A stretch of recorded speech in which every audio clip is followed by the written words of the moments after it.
evening, ladies and gentlemen, and welcome to the debate. Before I start the debate, I want to give a warm welcome to my opponent who has taken time out of his or her day to join us, as well as to you, the judge or judges, who have taken time out of their busy schedule to come and join us for this learning experience. Now, the resolution we have today is that healthcare is a human right. So let's go ahead and jump right into the case. Now, observation 1 is going to be the resolution analysis. Now, we're going to do a value debate, and observation 2 is going to be framework, and our value is going to be lives. So when you are looking at the ballot and trying to decide who won, please make sure that you value lives above all else. All right, observation 3 is going to be contentions. Now, contention 1 is going to be requiring payment to save a life is morally wrong. Subpoint 1 for that is going to be refusing to provide treatment without payment causes death. If there is a treatable disease but the person does not have the money to pay for the treatment and you refuse the treatment and that person dies, you are morally in the wrong. And even saying that you should be paying for it is morally wrong. So if you disagree with the fact that healthcare is a human right, unalienable human right, then you are basically saying that if someone dies because they can't pay, that is perfectly acceptable. Subpoint 2 is going to be defining whether someone is worthy of treatment based on their income is morally reprehensible.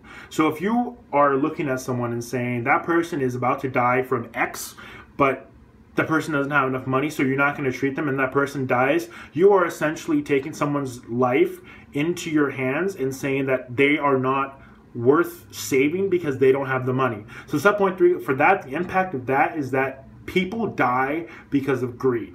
And so what we're talking about is that healthcare is a human right. So everyone has the ability to live, and everyone has the ability to get healthcare so that they continue to live a healthy life. However, if you define someone's life of whether it's worthy to be saved or not based on their money, you are basically allowing your greed to control someone else's life. And if someone dies because they don't have the money, you have just killed someone because of your own greed.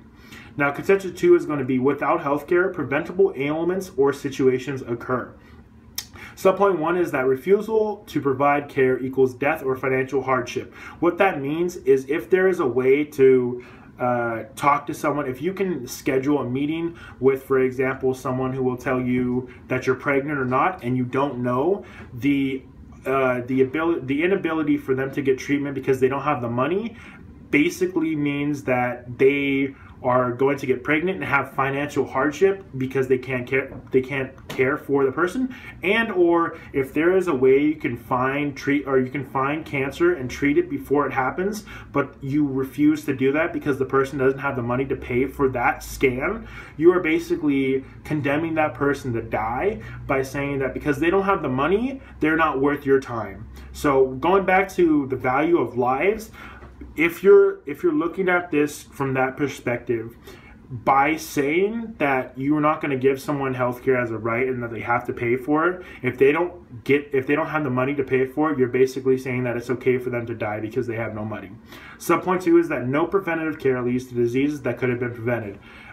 Cancer, cholera, measles, mumps, all these things are stuff that, if noticed early enough, can be treated with chemotherapy or shots or vaccinations or such like that. But if the person doesn't have the money and you say that they are not allowed to get treatment because they don't have the money, you are basically letting these things happen. You are allowing something that could have been prevented to not be prevented based off money, which goes back to the fact that people die because of greed. And finally, the impact that without healthcare, preventable ailments or situations occur is that the rise in diseases that can be prevented are not prevented. If you're saying to me that healthcare is not a human right and that you have to pay for it, you're also saying that you are fine with a rise in preventable diseases that are not treated because the person does not have the money to pay for it.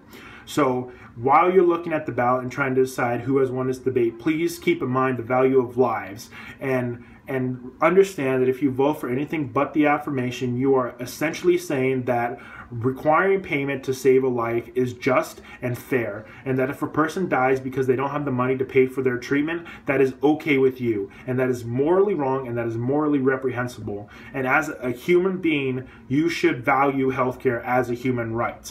Now, with all this, we're going to go ahead and urge a strong affirmation vote.